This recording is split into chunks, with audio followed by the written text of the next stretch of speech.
Sarah was 35 years old. She was a woman who always put the needs of others before her own. For the past 10 years, she had built her entire existence around her husband, Mark. She came from a very quiet, modest background. She did not have a wealthy family, powerful connections, or a massive inheritance. She only had a gentle heart and an incredibly strong work ethic. When she first met Mark, she truly believed he loved her for exactly who she was. He was charming, easy to talk to, and highly confident. When she was with him, she felt truly seen and deeply valued. But marriage slowly changed the dynamic between them. The relationship slowly became a long series of quiet, unnoticed sacrifices. She gave up her own free time, her own personal passions, and her peace of mind just to keep everything running smoothly. Mark was a highly ambitious man. He focused heavily on his growing career and the heavy expectations of his wealthy family. The family of Mark, especially his father Richard, never truly accepted Sarah into their inner circle. They always saw her as too simple and entirely ordinary. And Sarah, in her deep, desperate desire to be loved, just kept trying harder and harder. She became the perfect, accommodating wife. She became the silent, tireless manager of their entire complicated life. She believed that if she just worked hard enough, they would finally respect her. Now, 10 long years later, that heavy emotional burden was taking a massive toll on her spirit. It was late Friday afternoon. The warm, golden afternoon light filtered beautifully through the large glass windows of their sprawling suburban home. Sarah stood completely alone in the centre of the massive modern kitchen. Today was their 10th wedding anniversary. It was supposed to be a joyous, romantic milestone. Instead, it felt like a massive, looming test of her endurance. She was preparing to host 20 guests for a highly formal dinner party. Most of those guests were the demanding family members of Mark. She looked down at her bare hands.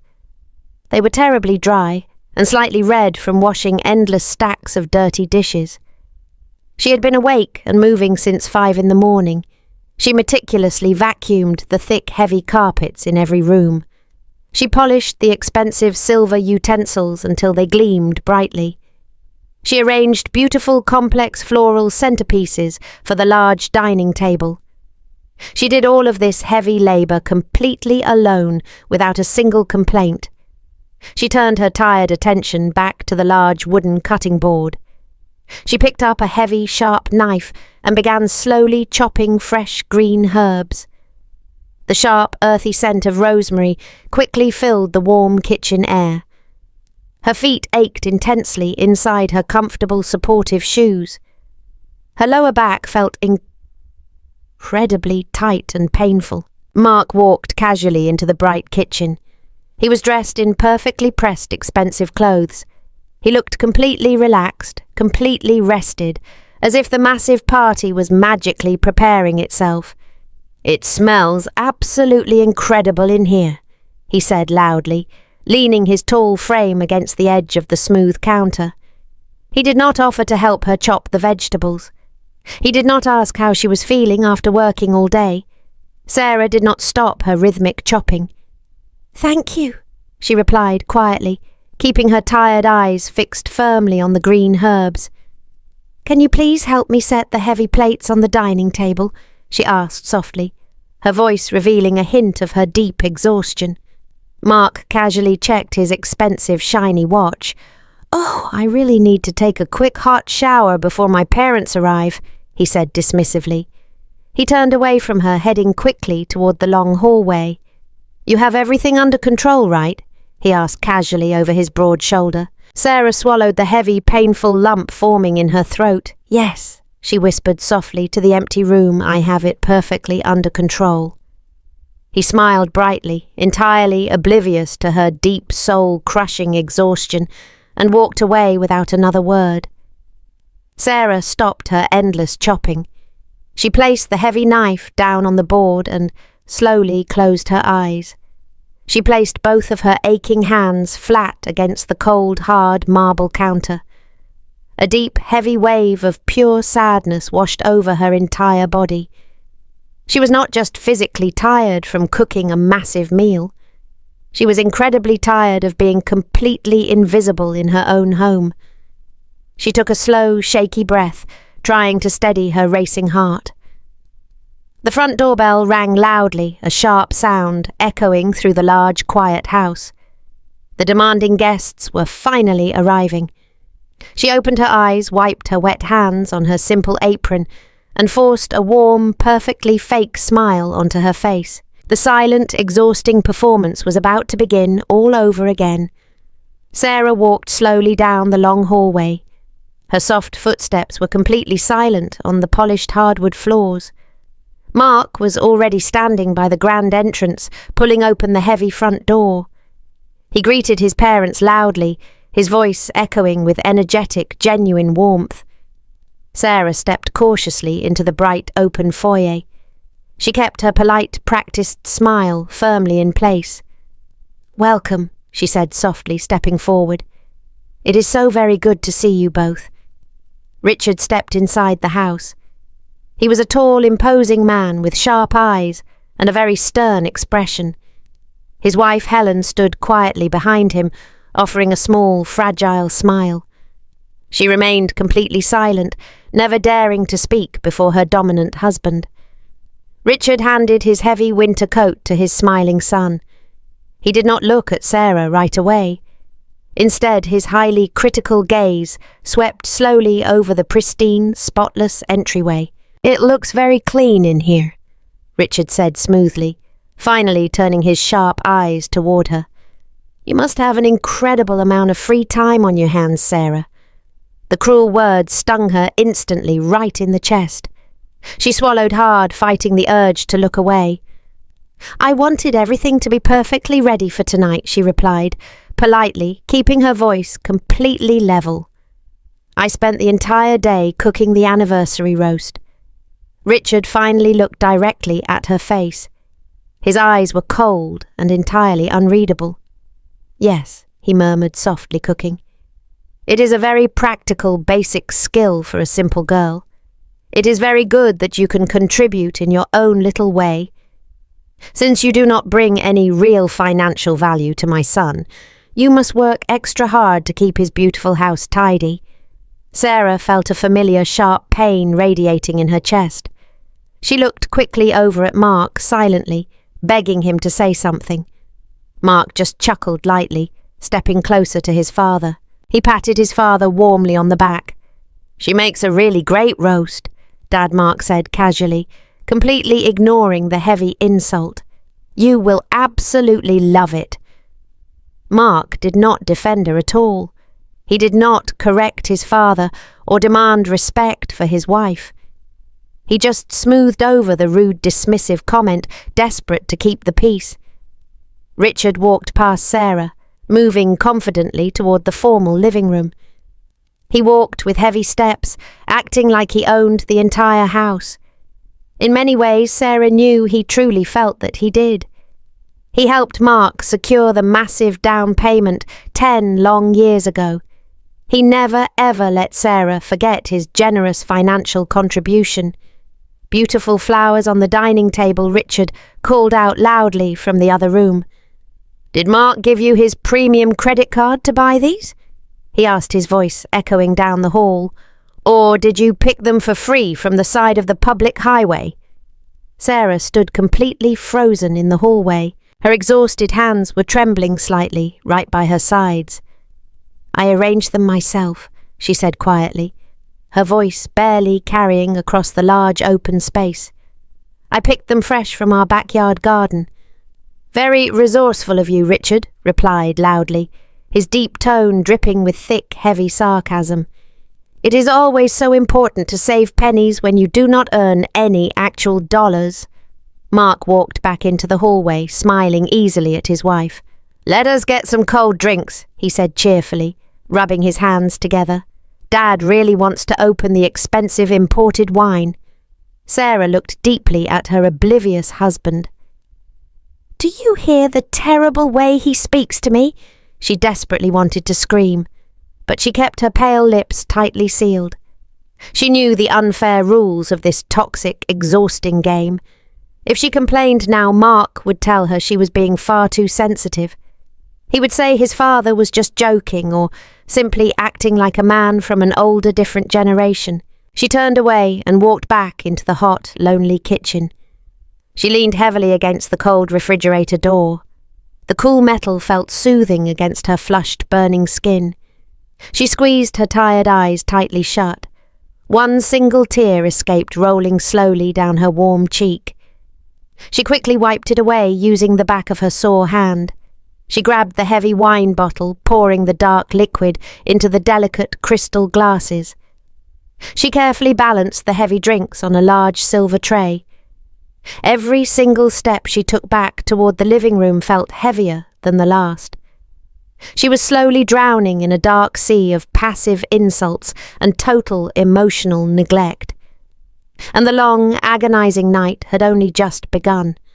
The formal dining room was filled with the low, steady hum of conversation and the soft clinking of heavy silver cutlery against expensive porcelain plates. Sarah sat very quietly at the far end of the long wooden table. Her untouched plate of food sat growing completely cold in front of her. She was entirely exhausted in both body and mind. The massive roast she spent hours carefully preparing was nearly gone. The 20 guests were happily eating, laughing loudly, and enjoying the beautiful, elegant atmosphere she had so painfully built. Richard suddenly tapped his shiny crystal glass with a small silver spoon. The sharp, clear ringing sound immediately silenced the large room. Everyone turned their full attention to the imposing older man. He stood up slowly, holding his half-filled glass of expensive red wine high in the warm air. 10 years, Richard began, his deep voice carrying easily across the large dining room. A full decade of marriage is a very impressive milestone in this modern age. Mark smiled brightly from the head of the long table. He leaned back comfortably in his large upholstered chair, looking completely relaxed and incredibly proud. "I want to raise a glass to my incredible son, Richard," continued, turning his proud eyes directly toward Mark. Building a successful, stable life is incredibly difficult. It takes immense dedication, serious financial planning, and a very strong back to carry the heavy weight of a modern family. You have worked tirelessly, Mark, to provide this beautiful home and this truly lavish lifestyle. You are the true anchor of this entire family, and we are all so incredibly proud of the man you have become. Sarah waited quietly, her heart beating slowly, heavily in her chest. She waited for the inevitable pivot. She waited for the simple moment where Richard would finally acknowledge her crucial role. She waited for him to mention her 10 years of silent support, her constant emotional labour, or even the massive, delicious dinner they were all currently eating. "You have given your simple wife a wonderfully safe life," Richard said loudly, his voice filled with genuine emotion. "You have been more than generous, taking her from her humble beginnings and placing her safely in this grand, beautiful environment." To Mark, Richard finished loudly, raising his glass even higher. "The true provider and the rock of this family." To Mark, the guests echoed politely, raising their heavy glasses in unison. Sarah slowly turned her head, looking directly at her smiling husband. This was his chance. This was the exact perfect moment for him to stand up, take her hand, and tell the crowded room that they built this beautiful life together. He just needed to say one single sentence to validate her entire existence in his world. Instead, Mark smiled, a wide, entirely satisfied smile. "Thank you, Dad," Mark said smoothly, his chest puffing out slightly with massive pride. "It has been a lot of very hard work, but providing for my family is my absolute greatest joy." He did not look at Sarah. He did not mention her name at all. He accepted the glowing praise completely alone. It was as if she was just another piece of pretty silent furniture resting quietly in his grand, beautiful house. Sarah sat perfectly still. The loud, cheerful chatter slowly resumed around her. She looked down at her dry, cracked hands resting quietly in her lap. She thought about the incredibly early mornings, the painfully late nights, and the endless, invisible tasks she performed every single day. She had spent 10 long years bending over backwards, trying desperately to prove her worth to these demanding people.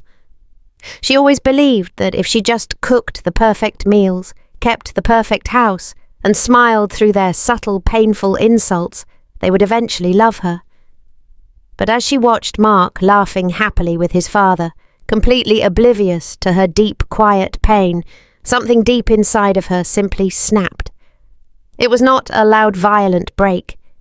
It was a very quiet, profoundly deep realization. They were never going to see her. Mark was never going to protect her. He liked the comfortable, easy life she provided far more than he actually respected her. A strange, settling calm slowly washed over her tired body. She picked up her heavy linen napkin and gently dabbed the corners of her mouth. She was not going to yell. She was not going to throw a dramatic, messy tantrum or ruin the fancy dinner party. She was just going to stop. Starting tomorrow, she decided quietly, in her own mind, she would no longer be the invisible, tireless engine running their perfect life. She would no longer bend sacrifice and break her own spirit into tiny pieces just to keep them all comfortable. She looked down at her cold, untouched plate. The silent, heavy burden she had carried for a full decade was finally being set down. She took a slow, steady breath, feeling a tiny, powerful spark of freedom finally ignite in her exhausted soul. The bright morning sun streamed warmly through the heavy bedroom curtains. It was exactly 7 o'clock. For the past 10 years, Sarah was always out of bed by 5 in the morning. She usually tiptoed softly across the cold hardwood floor, very careful not to wake her sleeping husband. She would spend those quiet early hours ironing his clothes, brewing fresh coffee and preparing a healthy, complex breakfast. But today everything was entirely different. She lay perfectly still on her soft white pillows. She felt the heavy, comforting warmth of the thick blankets covering her tired body. She opened her eyes, watching the tiny dust motes dance slowly in the golden sunlight. A deep, unfamiliar sense of quiet peace settled over her chest. She was not getting up early. She was not going to rush downstairs to start the loud coffee maker. She was simply going to stay in bed. Beside her, Mark stirred heavily under the covers. He let out a loud, groggy groan, reaching out blindly to hit the noisy alarm clock on his nightstand. He rubbed his tired eyes, blinking hard against the bright morning light. He sat up slowly, stretching his long arms high above his head. He looked over at Sarah, his handsome face twisting into a mask of total confusion. "Are you feeling sick today?" he asked, his deep voice, thick with heavy sleep. "You are usually downstairs in the kitchen by now, making the morning meal." Sarah turned her head slowly on the soft pillow. She looked directly at his messy, sleep-rumpled hair. "I am completely fine," she replied softly, keeping her voice entirely calm and steady. "I'm just very tired from hosting the massive party last night. I am going to rest a little bit longer this morning." Mark frowned deeply, tossing his side of the heavy duvet away. "But I have a very important early morning meeting today," he said, standing up and scratching his bare chest. "Where is my crisp blue dress shirt?"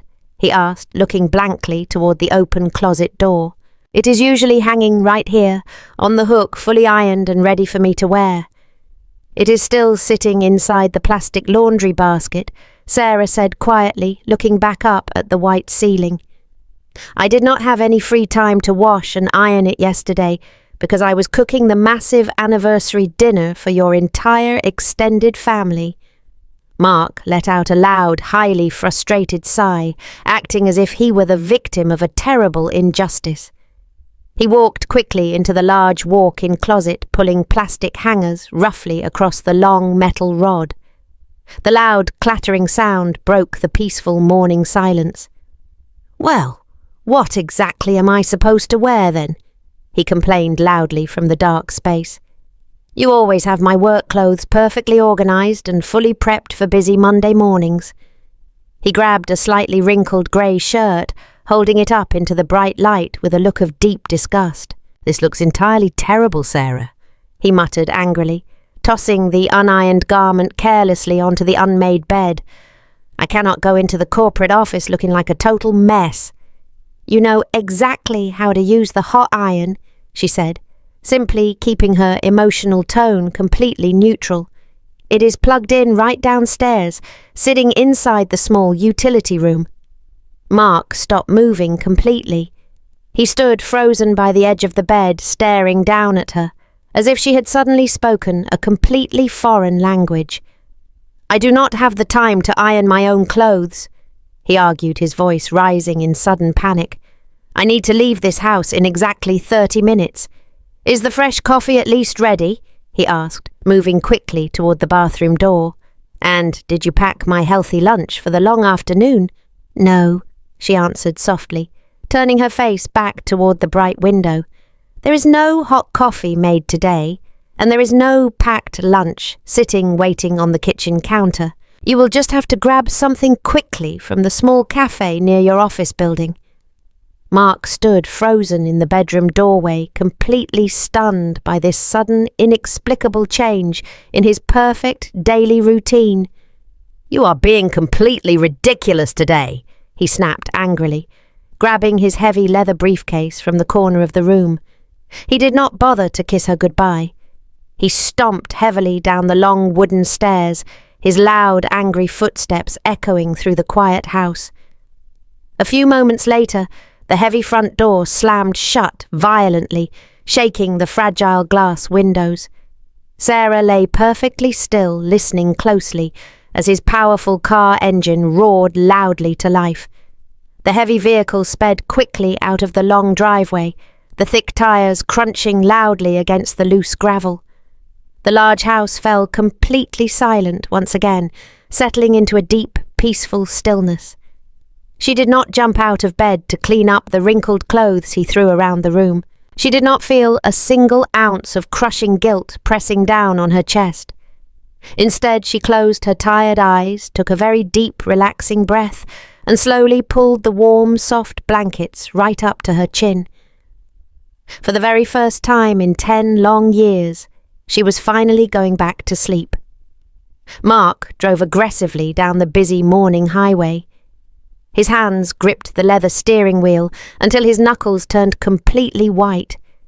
He was wearing the wrinkled grey shirt, and it felt terribly uncomfortable against his skin.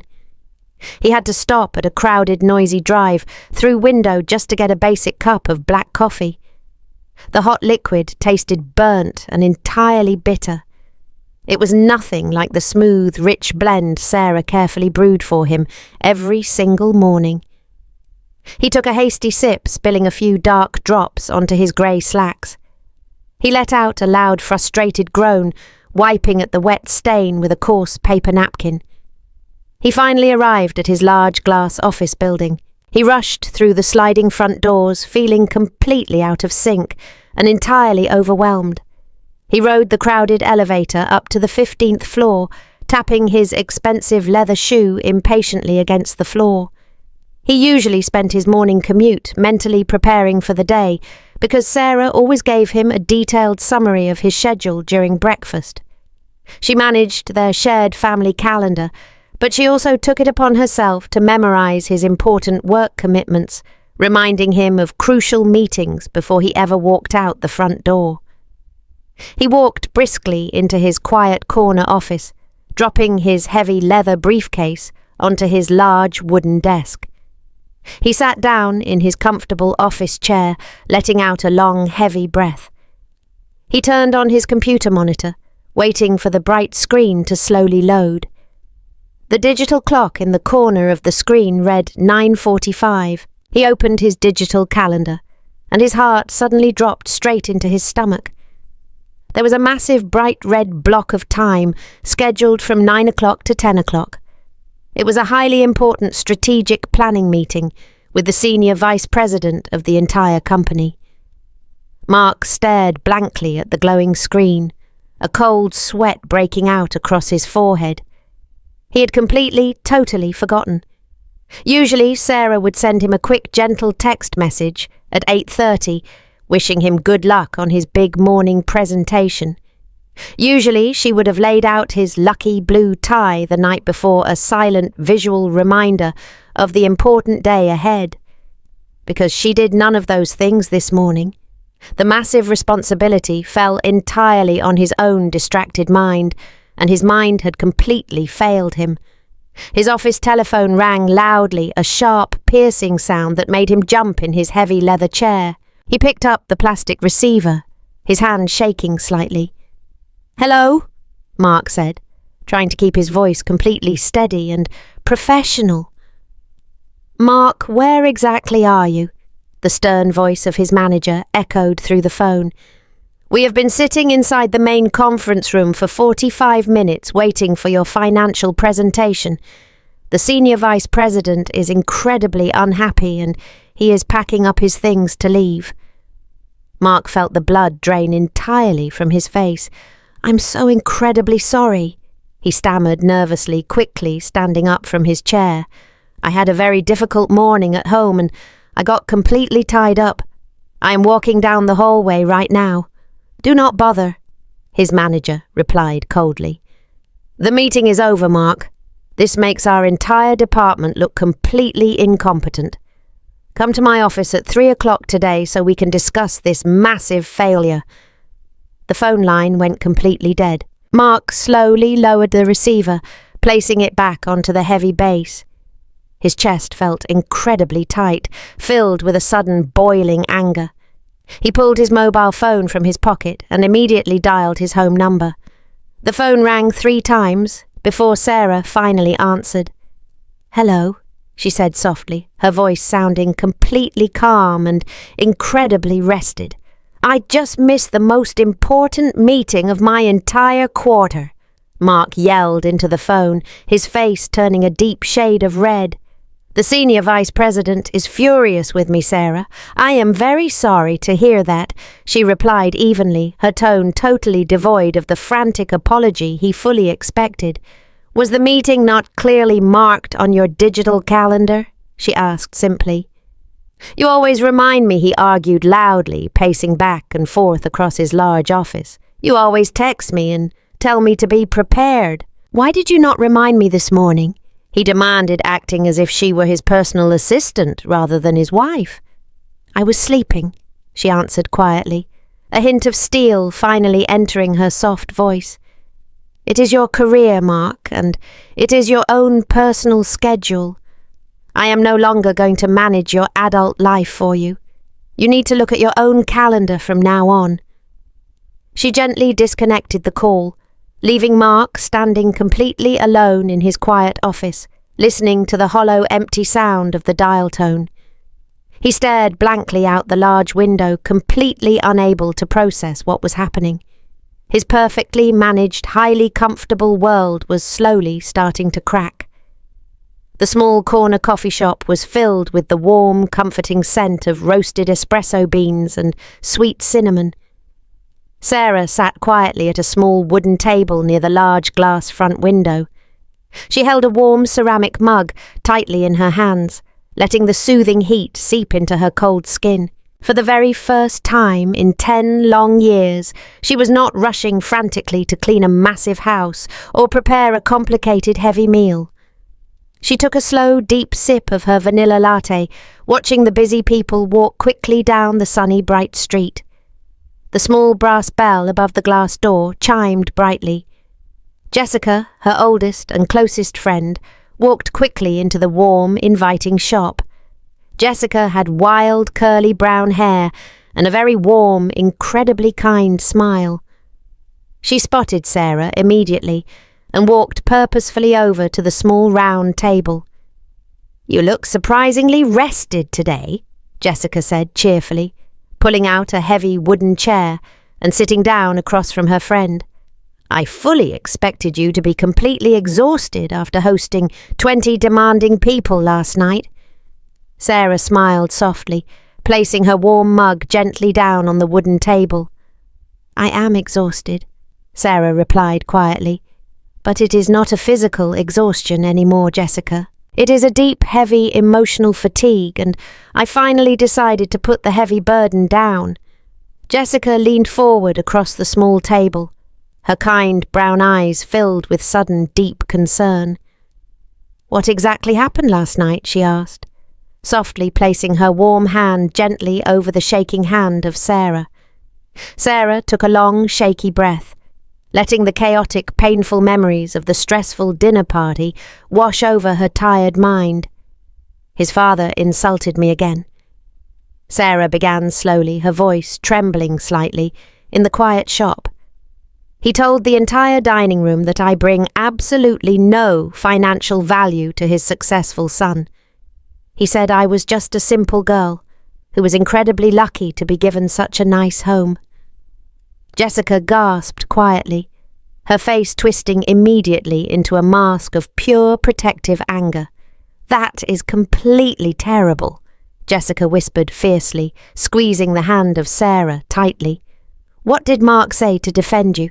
she asked, fully expecting a heroic, loving answer. "He completely agreed with him," Sarah answered softly, a single heavy tear escaping her eye and rolling slowly down her pale cheek. He smiled happily, and he soaked up all the unearned, glowing praise. He did not say a single solitary word to protect my feelings or validate my massive daily efforts. Jessica sat perfectly still, shaking her head in deep, silent disbelief. "Oh, Sarah," Jessica murmured sadly, her voice thick with pure empathy. "I am so incredibly sorry. You have given that difficult, arrogant family everything you have for 10 long years." "That is the exact problem," Sarah explained quietly, wiping her wet cheek with a soft paper napkin. "I have carried this massive, invisible burden completely alone because I desperately wanted them to accept me. I managed his entire daily schedule. I cleaned his massive house, and I swallowed my own deep pride just to keep the fragile, tense peace. I made myself completely invisible so Mark could shine brightly. I remember the very first year we were married," Sarah said quietly, tracing the smooth rim of her ceramic mug with her index finger. "I was so incredibly eager to please him. I would stay awake until midnight perfectly, folding his heavy winter sweaters, making sure everything was exactly the way his demanding mother did it. I thought it was an act of pure, devoted love. But it slowly transformed into a strict, unspoken expectation. He stopped saying thank you roughly 5 years ago," she continued, her voice filled with a quiet, lingering sadness. "It just became my strict, mandatory duty. If the house was not spotless, or if his dinner was slightly late, he would give me this heavy, disappointed sigh. He never yelled Jessica. He just made me feel terribly small and completely inadequate." She paused for a long moment, looking out the large window at the busy world, moving rapidly outside.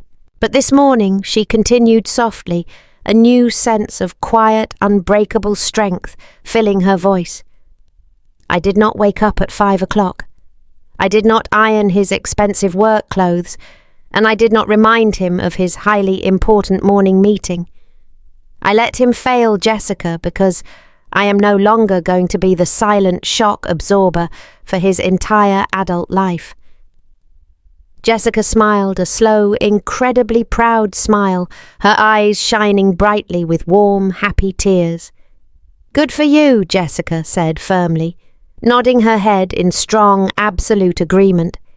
"You have to let the fragile system break down, Sarah, so they can finally see exactly who was holding it all together.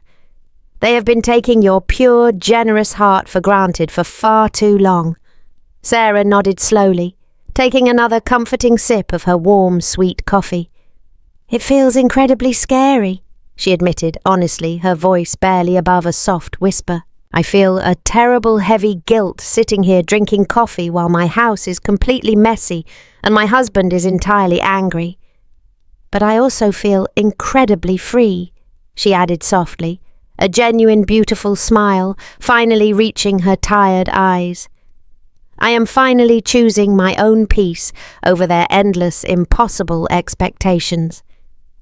By Wednesday afternoon, the sprawling suburban house looked entirely different. The quiet, invisible magic that usually kept everything running smoothly had completely vanished.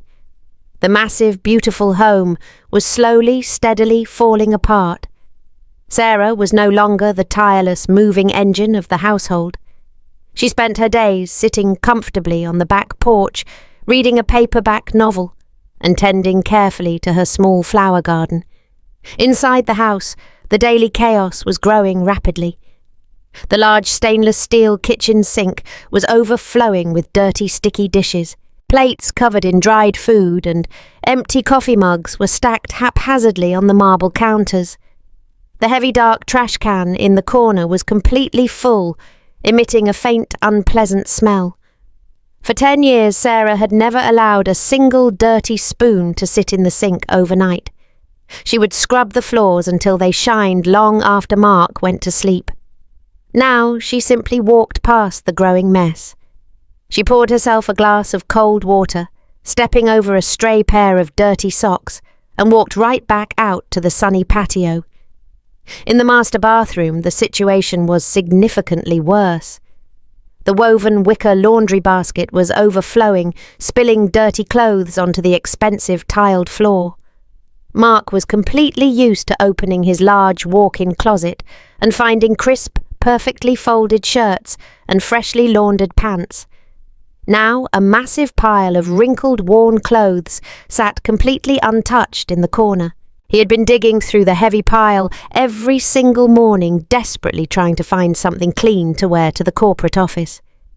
He left his damp, heavy towels thrown carelessly over the glass shower door, expecting them to magically disappear and be replaced by fluffy, warm ones. They did not disappear. They simply hung there, growing cold and entirely damp. He was forced to dry his wet body with a small, scratchy hand towel, muttering angry complaints to the empty room. The most noticeable change, however, was inside the large stainless steel refrigerator. The weekly groceries had completely run out. Sarah usually drove to the expensive supermarket every Monday morning, spending several hours carefully selecting fresh organic produce and premium meats. She would organise the large shelves with small, neat glass containers of prepped meals and fresh chopped fruit. When Mark opened the heavy silver door on Wednesday evening, expecting to find his healthy prepped dinner, he found a nearly empty space. There was a small, expired carton of milk, a few sad-looking carrots and a half-empty jar of yellow mustard. The bright, cold light of the empty refrigerator illuminated his confused, deeply frustrated face.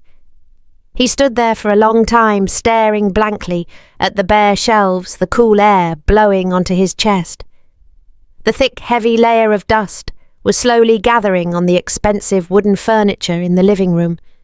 The large indoor plants were beginning to wilt their green leaves, turning slightly brown at the edges, begging silently for a simple cup of water. The Daily Mail was piling up in a messy, disorganised heap on the front entryway table. Bills, important letters and glossy magazines were completely ignored, left scattered across the polished wood. Every single system that kept their wealthy, comfortable life functioning was completely broken.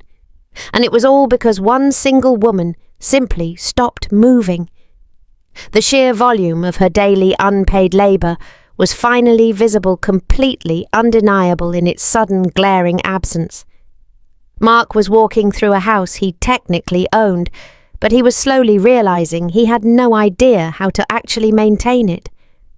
He did not know where the extra trash bags were kept. He did not know how to operate the complicated high-tech washing machine. He was completely helpless, lost in his own massive home, heavily feeling the harsh consequences of taking his wife for granted. For the first 2 days, Sarah felt a terrible heavy knot of pure anxiety resting deep in her stomach. Her entire identity was intimately tied to keeping a perfect, flawless home. When she saw the dead leaves falling from the indoor plants, her hands twitched instinctively, wanting to grab the small watering can. When she walked past the messy, overflowing trash can, her brain screamed at her to tie up the plastic bag and carry it outside. But she forced herself to stop. She took a deep, shaky breath and forced herself to walk away. She had to let the fragile system collapse entirely. If she stepped in to fix it now, Mark would never learn the true, heavy cost of his constant emotional neglect. Mark pushed the heavy front door open, letting out a long, exhausted sigh. It was 6 o'clock on a Wednesday evening. He had survived 3 grueling days at the corporate office, wearing entirely wrinkled clothes. He dropped his heavy leather briefcase onto the messy entryway table, scattering the growing pile of unopened mail onto the hardwood floor. He did not bother to pick up the scattered envelopes. He just walked heavily toward the kitchen, desperate for a cold drink and a hot, comforting meal. The kitchen smelled faintly of sour milk and old garbage. He stopped in the doorway, staring in absolute disbelief at the massive mountain of dirty dishes stacked precariously in the large sink. The trash can was overflowing, spilling dirty wrappers onto the clean floor. He pulled open the heavy refrigerator door, finding the exact same sad carrots and the empty mustard jar from yesterday. A sudden hot wave of pure anger washed over his tired body. He slammed the silver door shut, the loud noise echoing sharply through the quiet, messy house. "Sarah," he yelled loudly, his voice tight with deep frustration. "Where exactly are you?" He stomped heavily through the dark dining room and pushed open the glass patio door. The warm evening air hit his face immediately. Sarah was sitting comfortably on a soft padded lounge chair. She was wearing a simple loose linen dress and reading a thick paperback novel. A tall glass of iced tea rested quietly on the small table beside her. She looked completely relaxed, completely calm, and entirely unbothered by the massive chaos inside their shared home. She slowly marked her page and closed the heavy book. "Yes, Mark," she answered softly, her voice completely smooth and level. "What in the world is happening inside our house?" he demanded loudly, waving his arms frantically toward the open glass door. "The entire kitchen is a complete disaster. There is absolutely no fresh food in the refrigerator, and I do not have a single clean shirt to wear tomorrow morning." "What have you been doing all day, Sarah?" "I have been reading this wonderful book," she replied calmly, picking up her cold glass of iced tea and taking a slow, quiet sip. "I also spent an hour watering the beautiful flowers in the back garden." Mark stared at her, his mouth hanging slightly open in pure shock. "You have been reading a book," he repeated slowly, as if the concept was entirely alien to him. "The whole house is falling apart, Sarah. The indoor plants are completely dying, the laundry is overflowing, and I am starving. Why did you not go to the large grocery store this morning? I did not feel like going to the store," she said, simply resting her cold glass back onto the small table. "I was very tired, so I decided to take a much-needed break." "A break," he scoffed loudly, pacing nervously back and forth across the wooden deck. "You cannot just take a break from managing our entire life, Sarah. I work incredibly hard every single day to pay for this massive house and everything inside it. Your job is to keep it running smoothly. We have a clear, established partnership." "Do we really have a partnership?" she asked quietly, her soft eyes locking directly onto his angry face. "A true partnership means we share the heavy burdens, Mark. It means we respect each other and value the daily effort we both contribute." "I do respect you," he argued quickly, his voice rising in defensive panic. "I provide everything for you." "You provide money," she corrected him softly, leaning back comfortably in her lounge chair. "But you do not provide any emotional support, Mark." You stood in our formal dining room last Friday and let your arrogant father insult my entire existence. You smiled happily while he told 20 people that I bring absolutely no value to your perfect life. Mark froze completely, his angry pacing coming to a sudden, abrupt halt. "That is what this is all about?" he asked, rolling his eyes in deep exasperation. "You are destroying our perfect home just because my elderly father made a poorly timed joke at a dinner party. You are acting completely childish, Sarah." "It was not a joke," she replied firmly, her voice losing its soft edge. "It was a cruel, heavy insult, and you agreed with him. If I truly bring no value to this home, Mark, then you should have absolutely no problem managing it completely by yourself." He stared at her completely, unable to find the right words to counter her cold, hard logic. "I am officially on strike," she continued, calmly picking up her thick book once again.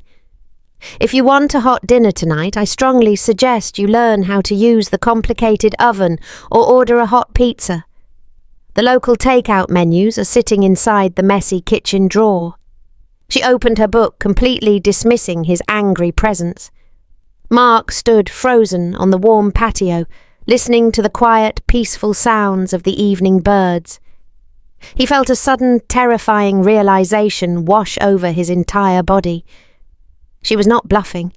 She was not going to magically fix his chaotic life this time. He slowly turned around and walked heavily back inside the dark, messy house, feeling completely, utterly alone. Mark stared blankly at the messy kitchen counters. He opened a random drawer, searching desperately for a takeout menu. He pushed aside old receipts and tangled charging cables. The loud, sharp ring of a cell phone suddenly shattered the tense silence. The sound was coming from the back patio. Sarah sat peacefully in her comfortable lounge chair. Her bright phone screen lit up, vibrating softly against the wooden table. The caller identification displayed a familiar, highly demanding name. It was Richard. She stared at the glowing screen for a long moment, watching the incoming call flash brightly. In the past, she would have answered on the very first ring, terrified of making her stern father-in-law wait. Today, she let it ring 3 times before slowly picking up the device. "Hello, Richard," she answered softly, pressing the phone gently to her ear. "Sarah, where exactly have you been?" His deep, booming voice echoed loudly through the small speaker. "I have been sitting by my home telephone for exactly 45 minutes. The private clinic did not send me a confirmation message for my weekly physical therapy appointment. Why did you not call them this morning?" he demanded angrily, completely skipping any polite greeting. Sarah took a slow, deep breath of the warm evening air.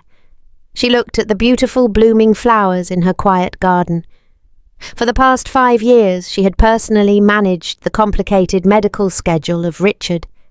She spent countless hours sitting on hold with busy receptionists, arguing with difficult insurance companies, and organising his heavy pill boxes.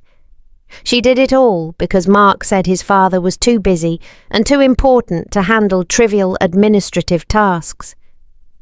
"I did not call the clinic today, Richard," she replied calmly, keeping her voice completely level and entirely polite. "What do you mean you did not call them?" he snapped loudly, his voice rising in sudden arrogant disbelief. "You know my painful back requires weekly adjustments. The physical therapist needs a 24-hour notice. You are incredibly irresponsible, Sarah. You have one simple job to do for this entire family." Her chest tightened slightly, a familiar wave of heavy guilt trying to pull her back into her old submissive habits. But the painful memory of his cruel public toast echoed loudly in her mind. "I am no longer managing your personal medical appointments, Richard," she stated clearly, the quiet strength in her voice surprising even herself. "I am currently taking a long, much-needed break from my administrative duties." The phone line went completely silent. She could hear his heavy, angry breathing through the small speaker. Are you completely out of your mind? He finally hissed, his tone dripping with cold, heavy disdain. My son provides you with a beautiful, expensive life. The absolute least you can do is make a simple 5-minute phone call for an old man. If it is just a simple phone call, she replied smoothly, then I am completely sure your highly capable son can handle it for you. You should call Mark Richard. He is currently standing inside the messy kitchen. I am sure he would love to help you manage your busy schedule. This is entirely unacceptable. Richard shouted, his anger finally breaking through his cold, formal exterior. I will be speaking to Mark about your terrible attitude immediately.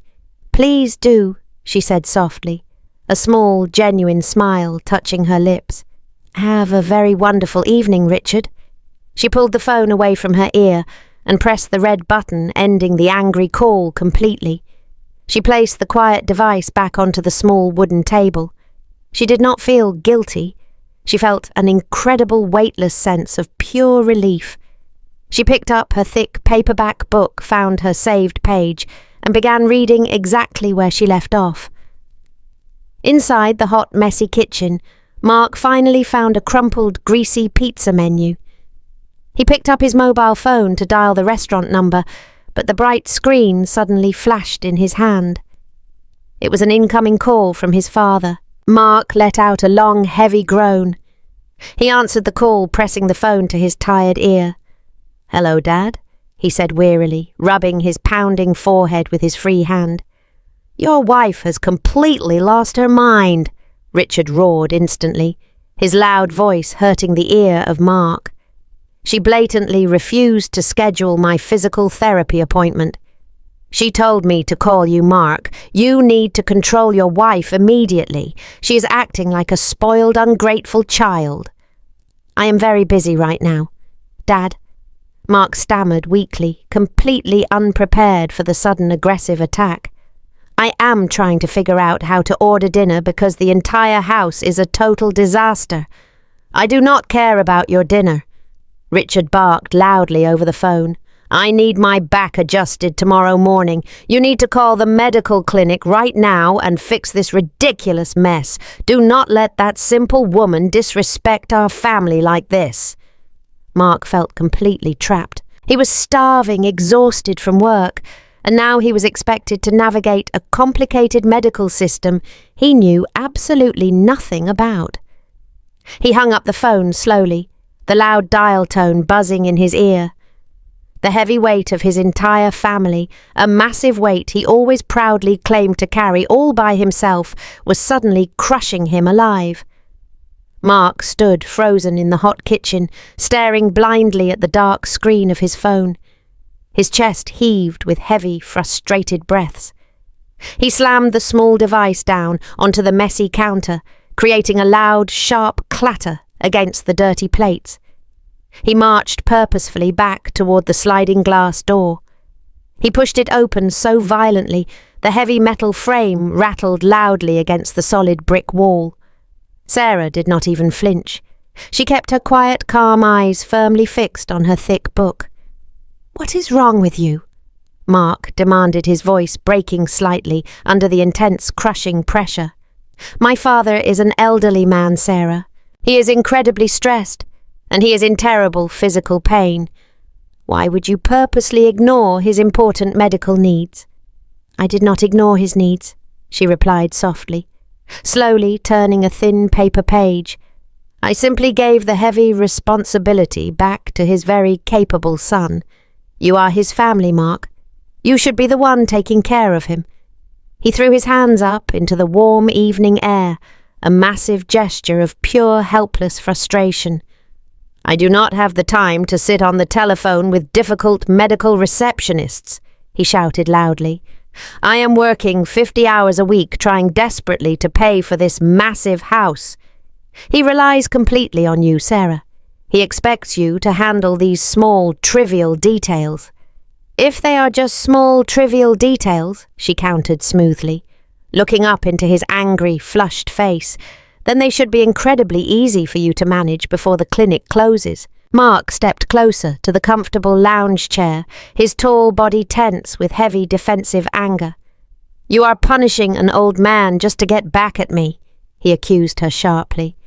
"You are letting the entire house fall completely apart because your fragile feelings were slightly hurt at a silly dinner party. My father has done incredibly generous things for us, Sarah. He gave us the massive financial down payment for this beautiful house. You owe him a basic, decent level of respect." "I owe him absolutely nothing," she said quietly, her voice dropping to a cold, steady whisper. "I have paid for this large house 1,000 times over, Mark. I paid for it with my lost youth, my constant energy, and my total emotional submission. I paid for it every single time he cruelly insulted my background, and every single time you stood there in total cowardly silence." "He does not mean to insult you," Mark argued quickly, desperately clinging to his familiar, comfortable excuses. "He is just from a much older, very traditional generation. He shows his deep love by providing massive financial security. He expects a proper traditional wife to handle the daily domestic duties. That is exactly how the real world works, Sarah. You cannot just stop doing your job because you are feeling emotional today. That is how your world works," she corrected him gently, closing her thick book completely. "But I am no longer living in your terrible, exhausting world, Mark. I am permanently stepping out of the invisible, heavy cage." He stared down at her, his dark eyes wide with a chaotic mixture of total confusion and deep-building resentment. He felt completely betrayed. He truly believed he was a wonderful, providing husband. He could not understand why she was suddenly destroying their perfectly comfortable life. "You are being completely unreasonable," he muttered angrily, shaking his head in absolute disbelief. "You are trying to ruin everything I have built just because you want a little bit of dramatic attention. You are causing massive chaos, Sarah. You need to stop this childish game right now and call the private medical clinic immediately." She looked at him with a profound, incredibly heavy sadness. He still did not understand her deep pain at all. He was totally blinded by his own massive ego and his deep, lifelong fear of his demanding father. "The phone number for the clinic is written on the small yellow notepad, sitting quietly by the front door," she said simply, picking up her cold glass of iced tea. "They close in exactly 20 minutes, Mark. I highly suggest you stop yelling at me and go make the phone call." Mark let out a loud, furious groan, kicking the heavy leg of the wooden patio table. He spun around sharply and stomped heavily back inside the dark, incredibly messy house. He was entirely consumed by his own heavy frustration, completely unable to see the massive emotional canyon growing rapidly between them. 2 long, agonizing weeks slowly passed. The heavy, uncomfortable silence inside the house grew thicker every single day. The dirty dishes continued to pile up, and the daily laundry remained entirely untouched. Mark and Sarah lived like 2 silent strangers moving quietly around the messy, chaotic house. Now a major family event loomed darkly on the weekend calendar.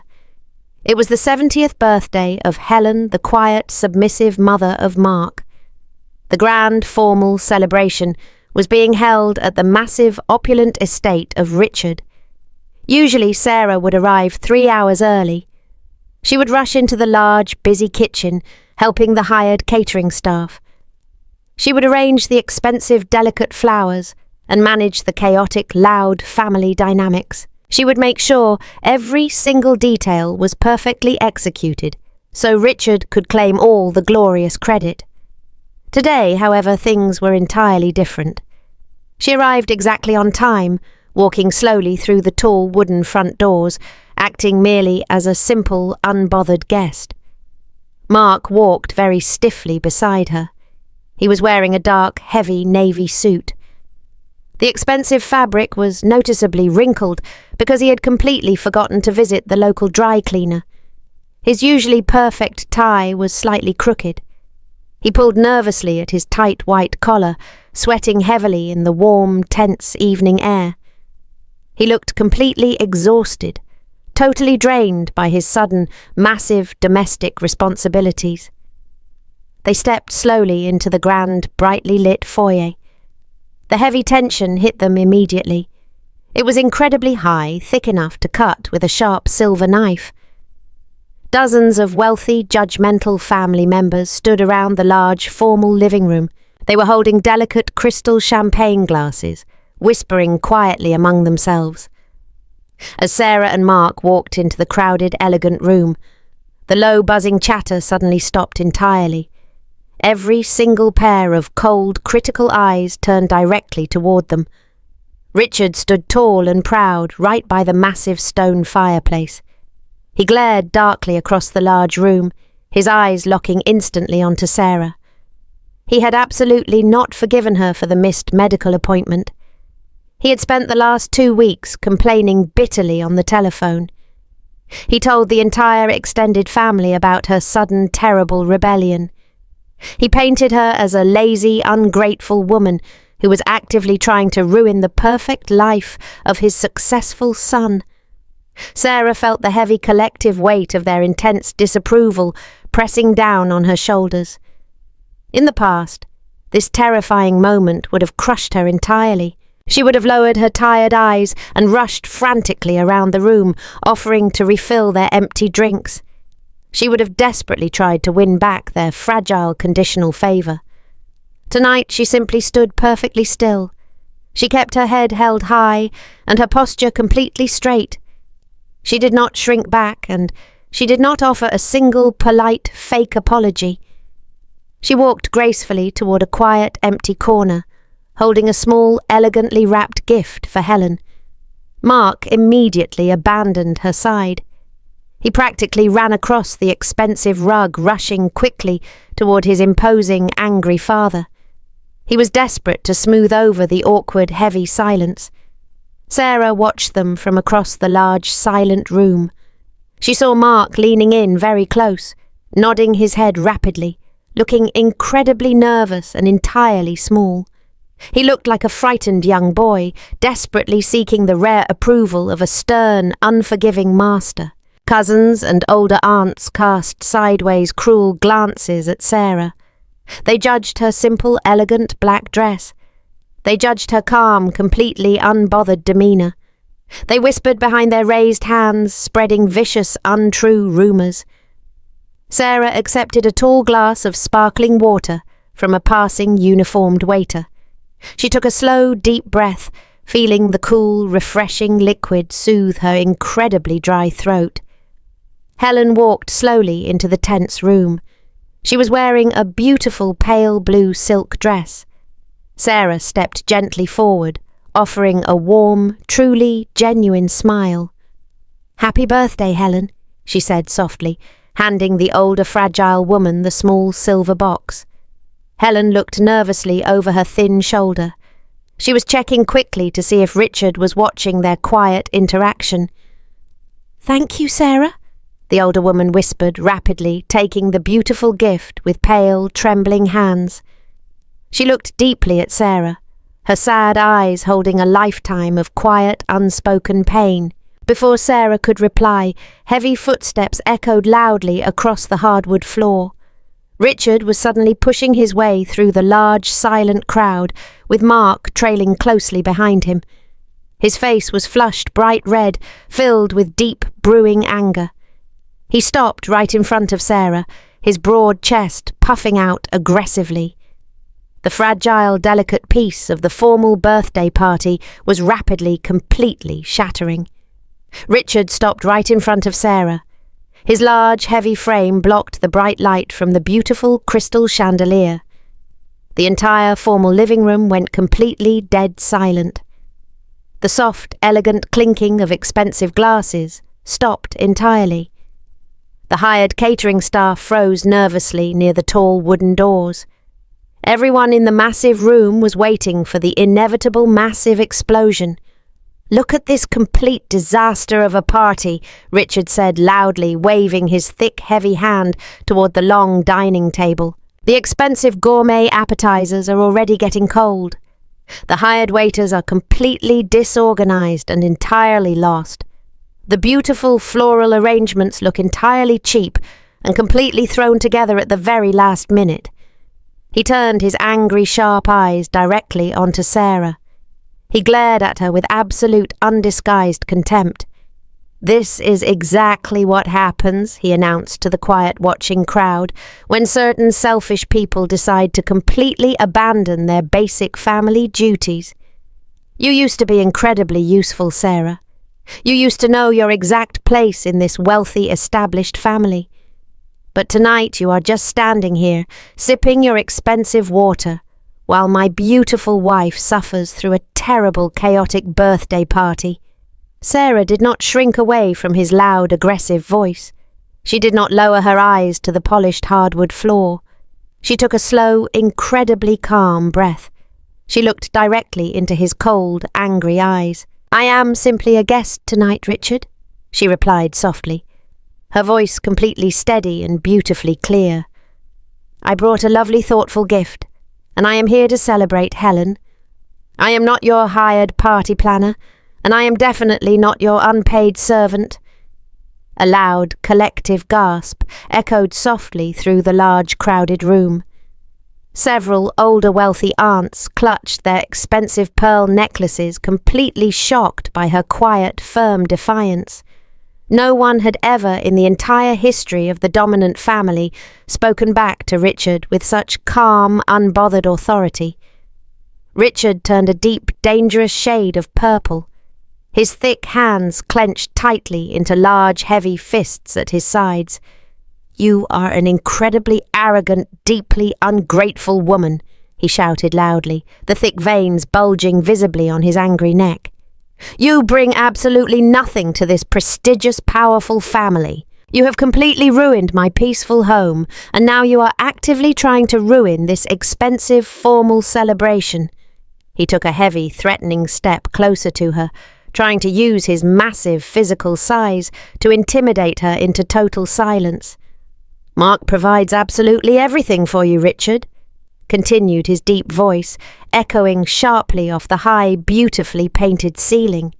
"He gives you a wonderfully comfortable life, and you repay his massive financial generosity with complete, utter laziness. You are a massive, terrible disappointment to this entire family." Sarah felt a sudden, sharp pain deep in her chest, but she absolutely refused to let a single heavy tear fall. She looked right past the angry red face of Richard. She looked directly at Mark. He was standing right behind his imposing father. He was sweating profusely, his shaking hands shoved deeply into the pockets of his wrinkled, messy navy suit. He looked completely terrified and entirely small. "Tell him, Mark," Sarah said quietly, holding her calm, steady gaze firmly on her incredibly nervous husband. "Tell your father exactly why I stopped planning his elaborate parties. Tell him about our quiet, honest conversation on the back patio. Tell him the absolute truth." Every single pair of eyes in the massive, silent room slowly turned toward Mark. The heavy, crushing pressure of the entire extended family rested completely on his tense, wrinkled shoulders. His father turned around slowly, glaring deeply at his nervous, sweating son. "What is she talking about, Mark?" his father demanded sharply, his voice dripping with heavy, cold authority. "Tell this incredibly foolish woman to apologize to me right now.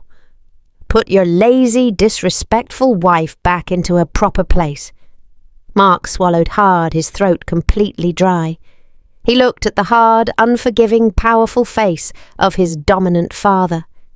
Then he looked at the calm, open, completely expectant face of his loyal wife. He was trapped completely in a massive, impossible emotional vice. He had to make a final, permanent choice. He had to choose between the lifelong conditional approval of his wealthy family or the basic human dignity of the devoted woman he married 10 years ago. The tense silence in the room stretched out, feeling incredibly long and entirely suffocating. Sarah waited patiently, hoping against all hope that he would finally find his quiet, hidden courage. She desperately hoped he would finally stand up straight, walk across the room, take her warm hand and truly defend their broken marriage. Instead, Mark squeezed his dark eyes tightly shut.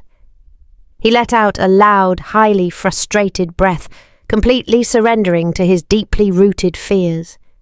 He turned back towards Sarah, his handsome face twisting quickly into a mask of pure defensive anger. "Why are you doing this to me?" Sarah Mark finally snapped loudly, his voice cracking slightly under the immense heavy pressure. He stepped out from behind the large protective shadow of his father. He pointed an angry, visibly shaking finger directly at her face. "You are completely embarrassing me in front of my entire family," he shouted, his loud voice echoing through the quiet, tense room. "You have let everyone down tonight. You let my father down. You let my mother down. And you have completely, utterly let me down." Sarah stood completely still. The harsh words of Mark hung heavily in the dead quiet air of the formal living room. He had finally made his choice, and it was absolutely not her. She looked at his flushed, angry face, and she felt a sudden, profound shift deep inside her soul. The last remaining tiny thread of her desperate hope completely snapped. She did not cry, and she did not scream. She simply turned her back to the large, staring crowd. She walked slowly and deliberately across the expensive oriental rug, heading straight toward the large swinging doors of the catering kitchen. Mark let out a loud, highly frustrated groan. He quickly followed her, his heavy leather shoes clapping loudly against the polished hardwood floor. He pushed aggressively through the heavy wooden swinging doors, letting them slam shut right behind him. The bright, sterile fluorescent lights of the massive stainless steel kitchen hummed quietly overhead. The hired catering staff had quickly abandoned the room, sensing the incredibly dark, dangerous mood. Sarah walked to the centre of the cold metallic room. She gently placed her small black evening bag down on the clean stainless steel prep table. She turned around slowly, facing her deeply angry, heavily sweating husband. The thick, heavy wooden doors successfully blocked the staring eyes of the wealthy extended family. However, the doors were absolutely not soundproof. Out in the grand, formal living room, dozens of people stood perfectly frozen, holding their cold crystal glasses, listening closely to every single quiet word. "You are acting completely insane," Mark hissed quietly, stepping very close to her, desperately trying to keep his loud, angry voice down. "You are totally ruining the beautiful, expensive 70th birthday party of my sweet mother Sarah. You have to walk right back out there, and you have to sincerely apologize to my father. You have to fix this massive, terrible embarrassment immediately." Sarah looked deeply at the man she had loved for 10 long years. He looked entirely unfamiliar to her now. He looked like a weak, frightened stranger, desperately clinging to his shallow, comfortable illusions. "I am absolutely not walking back out there, Mark," she replied softly, her voice carrying a calm, unbreakable strength. "And I am absolutely never apologizing to your incredibly cruel, deeply arrogant father ever again." Mark threw his shaking hands up into the bright, sterile air, pacing frantically back and forth across the hard, tiled floor. "Why are you doing this?" he demanded, his voice cracking with pure defensive panic. "Why are you suddenly destroying our perfectly good, incredibly comfortable life? We had absolutely everything, Sarah. We had a massive, beautiful home, and we had the total respect of my powerful family." "We never had their respect," she corrected him gently, her soft voice echoing clearly in the quiet, empty kitchen. "You had their conditional, highly fragile approval, Mark. And you only kept their fragile approval because I constantly, silently absorbed all of their terrible, painful abuse. I was your designated invisible shield. I took every single cruel joke, every single passive-aggressive insult, and every single dismissive look just so you could play the role of the perfect, highly successful son. That is completely dramatic and totally untrue, he argued quickly, shaking his head in rapid, desperate denial. My family loves you, Sarah. They just have very high traditional standards. You are entirely overreacting because you are feeling overly emotional and incredibly sensitive tonight. They do not love me, Mark, she said simply, resting her hands flat against the cold metal table. And the absolute most painful truth of all is that you do not truly love me either. How can you possibly say that to me? Mark finally whispered loudly, his voice trembling slightly with fresh anger. I work incredibly hard for you, Sarah. I give you absolutely everything you could ever want. You give me things, she agreed softly, nodding her head slowly. You give me expensive appliances, and you give me a large empty house. But you have never, not even once, given me your true, unwavering loyalty. You have never chosen me over them. You just proved it again exactly 5 minutes ago, in the formal living room, when your angry father publicly attacked my character. You hid right behind his large shadow and you blamed me for your own massive, glaring failures. Mark stopped his frantic pacing entirely. He stared at her, his dark eyes wide with sudden, genuine shock. The heavy, complete silence in the kitchen was deafening.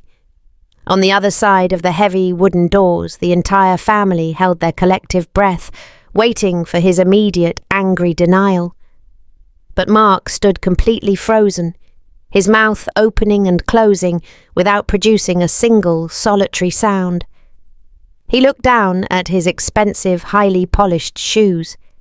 He was completely out of empty, defensive excuses. The reality of his deep emotional cowardice was finally laid entirely bare right there in the cold, bright kitchen. The ride home from the grand estate was entirely silent.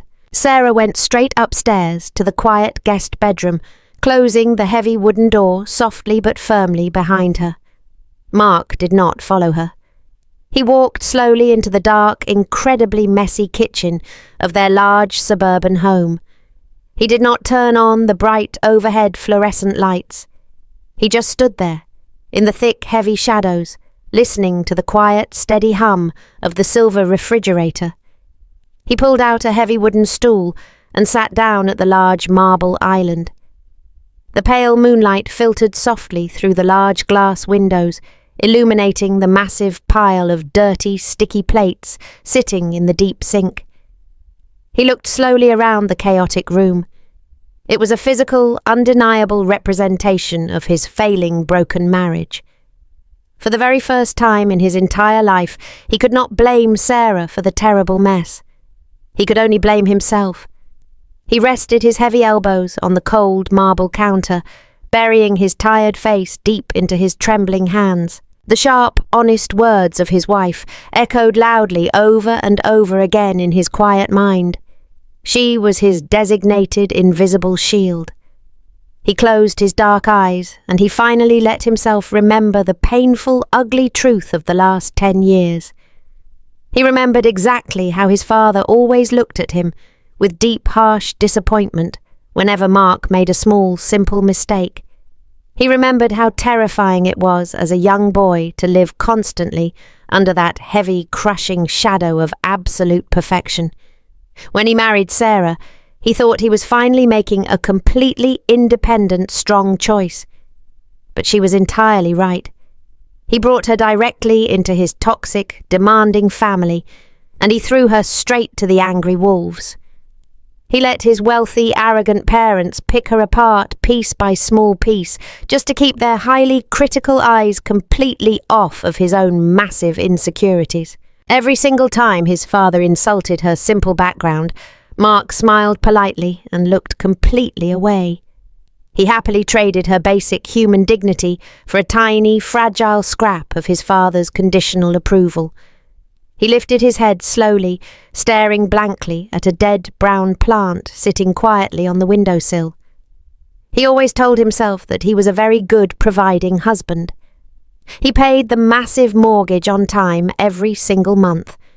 He bought her expensive shiny jewellery for their wedding anniversaries, and he took her on lavish, beautiful tropical vacations. He truly believed that his massive financial contribution was a thick, protective blanket. He foolishly thought the money could easily okay the deep, bleeding emotional wounds left constantly by his cruel, demanding family. But as he sat in the dark, messy kitchen, he finally understood his massive, unforgivable failure. A beautiful large house is absolutely not a safe home if the devoted person living inside it feels completely invisible and entirely unprotected. He was a highly successful, incredibly wealthy corporate manager. He managed millions of dollars, and he led dozens of important employees. But inside his own personal life, he was nothing more than a terrified, cowardly little boy. He was terrified of upsetting his aging father, and he was completely dependent on the massive unpaid labour of his exhausted wife. He thought deeply about the formal birthday party. He remembered the exact shameful moment he stepped out from behind his imposing father and pointed his angry, shaking finger at Sarah. He felt a sudden, massive wave of pure, sickening shame wash over his entire heavy body. She stood there completely alone in the bright catering kitchen, and she looked at him with profound, heartbreaking pity. She did not look at him with warm love, and she did not look at him with hot, burning anger. She looked at him like he was a weak, incredibly pathetic stranger. He stood up slowly, the heavy wooden stool scraping loudly against the tiled floor. He walked slowly over to the messy sink and turned on the hot water. He picked up a dirty, crusty plate and a small green sponge. He did not know exactly what he was doing, but he knew he had to do something, anything, to break his own terrible cycle. He squeezed the thick pink dish soap onto the wet sponge. He started to scrub the hard, dried food using slow, heavy circles. The hot water burned his sensitive, uncalloused hands, but he absolutely did not pull them away. He washed one single plate, and he carefully set it on the drying rack. Then he washed another heavy plate. It was a tiny, incredibly insignificant gesture. It would not magically fix 10 years of deep emotional neglect and massive cowardice betrayal, but as he stood there, in the dark, quiet kitchen, washing his own dirty dishes for the very first time, something deep inside of his chest finally shifted. He realized that the heavy burden of his difficult family was absolutely not hers to carry anymore. The massive, terrifying wall of his own defensive pride was finally slowly starting to crumble. Sarah lay awake in the quiet, dark guest bedroom. The soft cotton sheets felt entirely unfamiliar and deeply cold against her tired skin. She looked at the small, glowing digital clock on the wooden nightstand. It was exactly 3 o'clock in the morning. She let out a soft, heavy sigh, pushing the thick, heavy covers aside. She could not sleep. Her mind was completely racing, filled with the loud, chaotic memories of the disastrous birthday party. She walked slowly down the dark wooden stairs, her bare feet making absolutely no sound on the smooth, polished floorboards. She pushed open the heavy glass patio door and stepped out into the cool, damp night air. She wrapped a thin grey cardigan tightly around her shivering shoulders. She sat down heavily on the soft, padded lounge chair. The quiet suburban neighbourhood was completely asleep. There were no loud, demanding voices, and there were no heavy, impossible expectations weighing her down. There was only the gentle, rhythmic chirping of the night insects and the soft silver glow of the bright moon. A few minutes later, the sliding glass door opened again, making a soft, scraping sound in the quiet darkness. Mark stepped slowly onto the dark wooden deck. He was wearing soft, loose sweatpants and a faded grey shirt. He held 2 warm ceramic mugs in his large, shaking hands. He walked very carefully toward her, stopping a few feet away from her chair. "I brought you some warm peppermint tea," Mark said quietly, his voice barely above a soft, trembling whisper. Sarah looked at him, her tired eyes full of quiet, lingering caution. She slowly reached out, taking the warm mug from his shaking hand.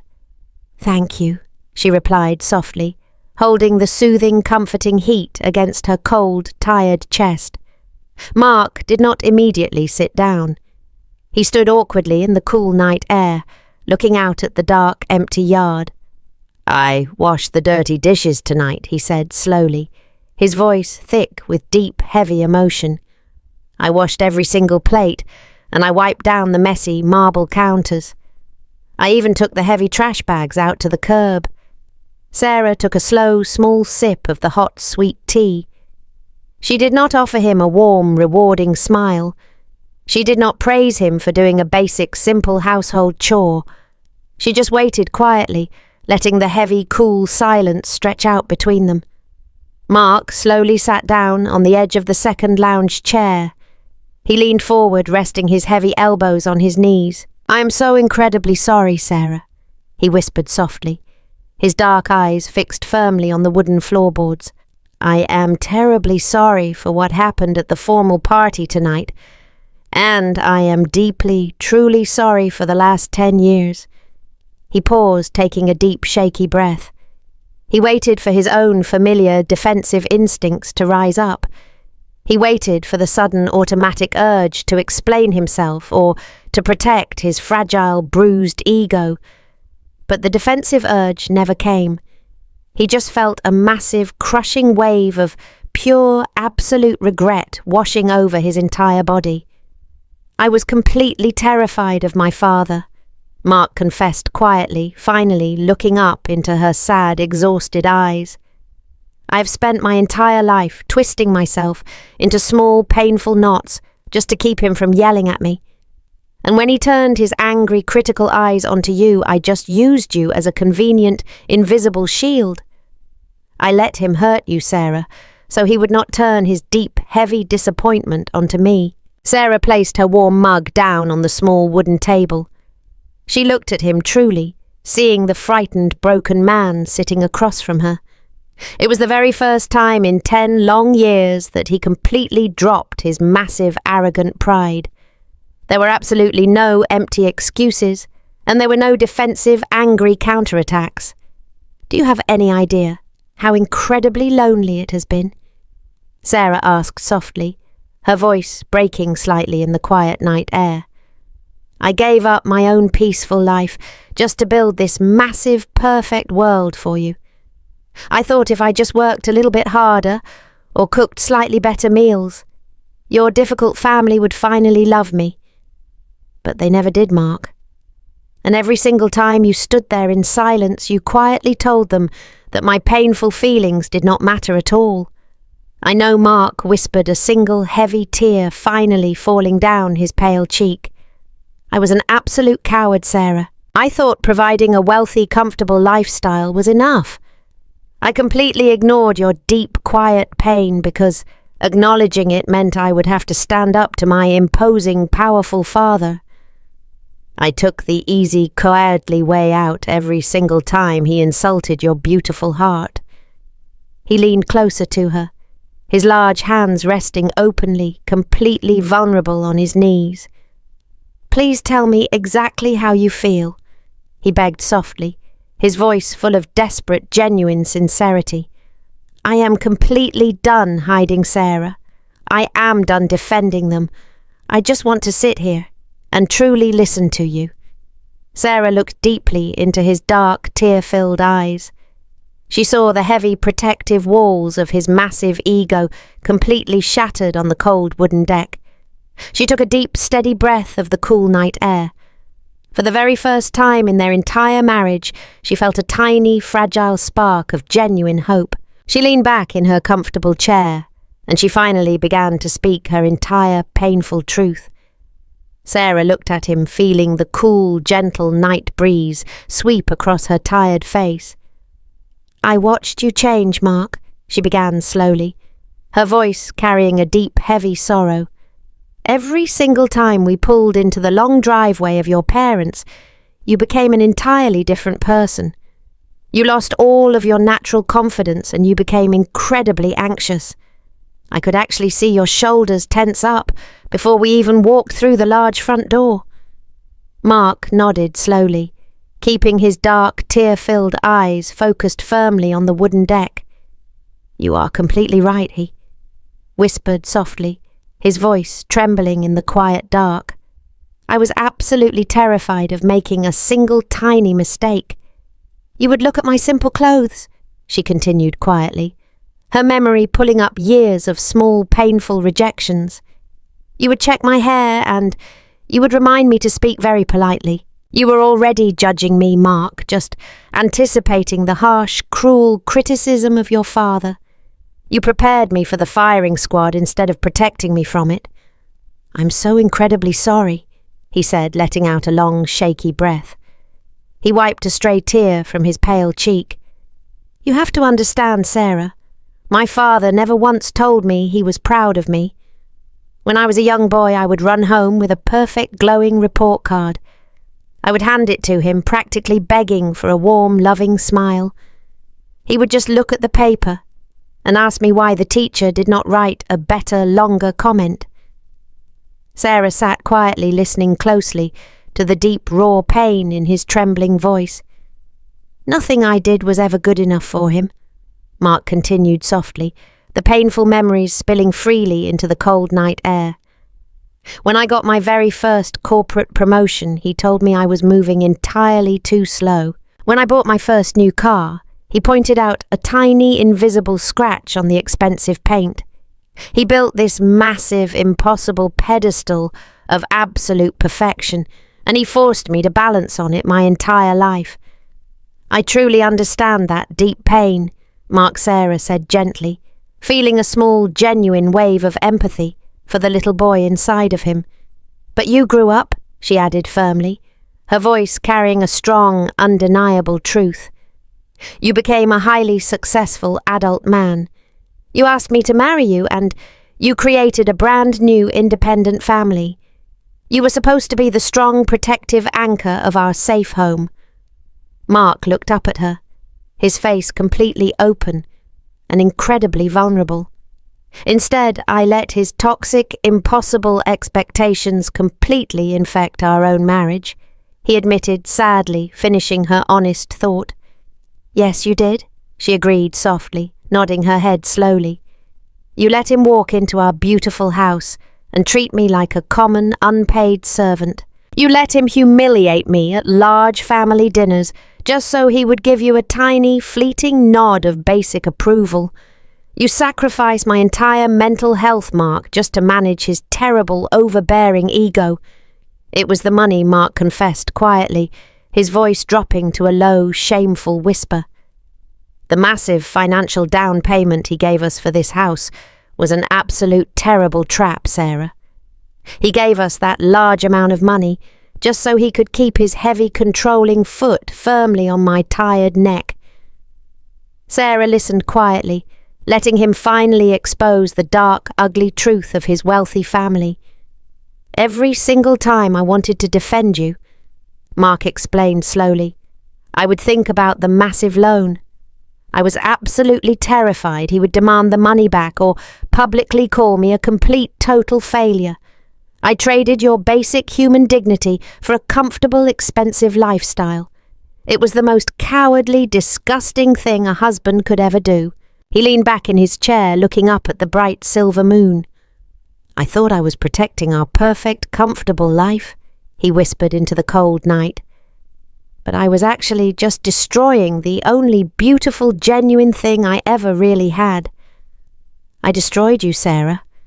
Sarah closed her tired eyes, letting his honest, painful words settle deeply into her soul. She did not offer a quick, easy forgiveness. She did not reach out to hold his shaking hand. The deep, bleeding wounds of 10 long years could not be magically healed in one single, quiet conversation. But the thick, heavy wall of defensive lies was finally gone. For the very first time, in their long, difficult marriage, they were actually standing on the exact same painful page. "I am completely broken," Mark said softly, his voice completely raw and entirely exhausted. "I do not know how to fix this massive mess, Sarah. I do not know how to be the strong, brave man you actually deserve." Sarah opened her eyes, looking directly at her completely defeated husband. "You cannot fix the past 10 years, Mark," she replied calmly, her voice steady in the quiet night. "But you can finally decide exactly who you want to be starting tomorrow morning." "What exactly does tomorrow morning look like?" Mark asked quietly, looking deeply into her tired eyes. "It looks entirely different," she replied firmly, sitting up straighter in her comfortable lounge chair. "If we are going to save this broken marriage, Mark, we are drawing thick, permanent lines in the sand right now. I am no longer asking for your basic protection. I am absolutely requiring it." "I will do whatever it takes," he said quickly, nodding his head with absolute, genuine conviction. "Tell me exactly what you need me to do, Sarah." "First," she said slowly, her voice carrying a quiet, absolute authority, "I am completely, permanently done managing your difficult family. I will not call the private medical clinic. I will not plan the lavish birthday parties, and I will absolutely not cook massive holiday dinners for people who actively hate me.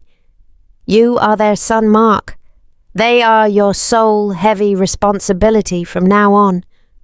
"I understand completely," he replied softly, leaning closer to her in the quiet night. "I will handle all of the stressful family communication, and I will manage all of their constant demanding needs." Second, she continued, holding his dark gaze without a single tiny flinch.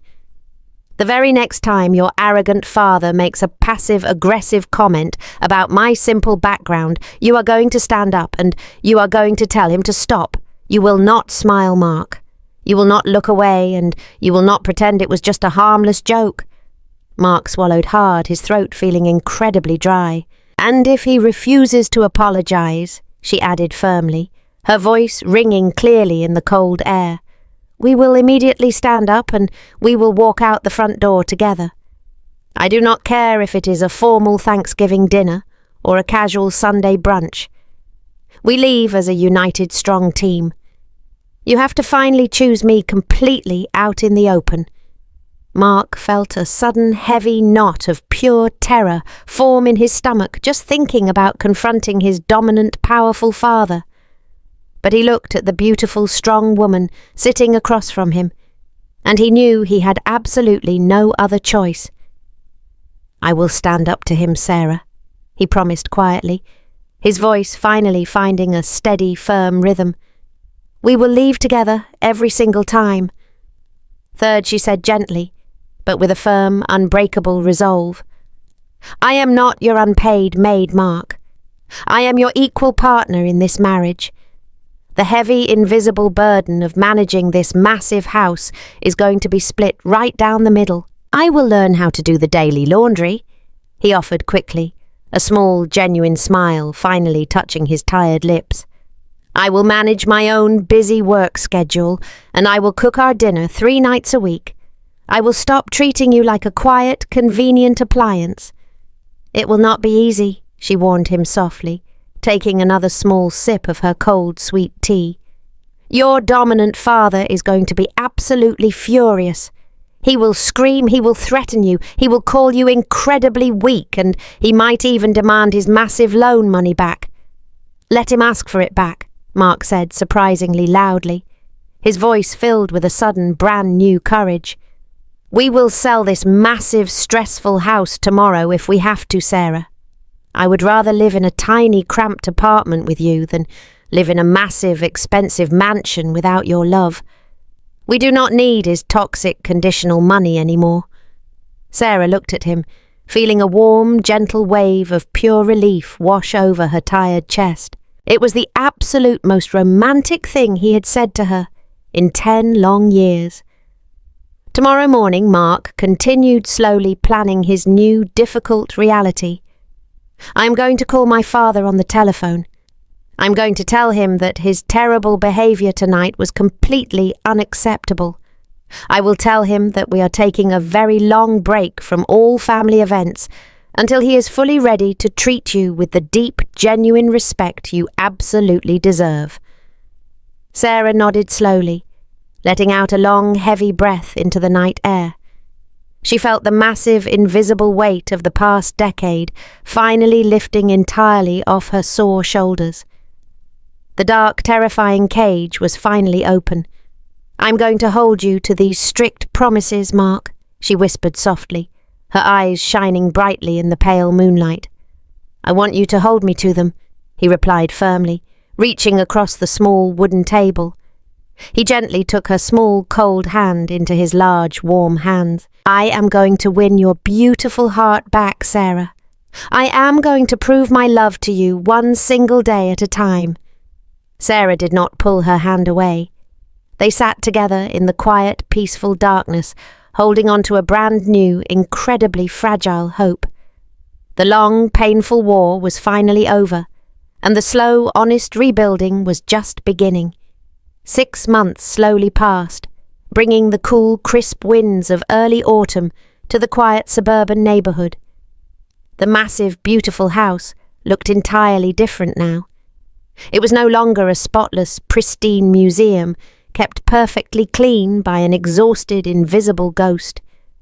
There were small, messy piles of unopened mail resting on the entryway table. A pair of dirty, muddy running shoes sat carelessly by the front door.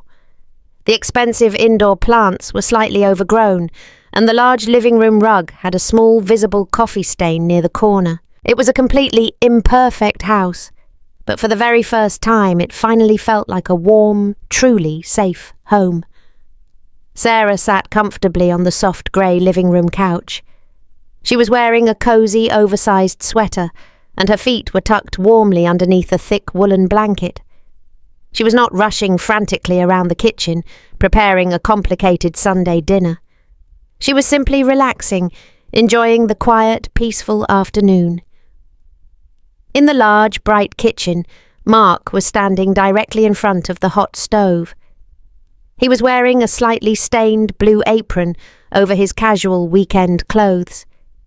He held a wooden spoon in his right hand, carefully stirring a large bubbling pot of homemade tomato soup.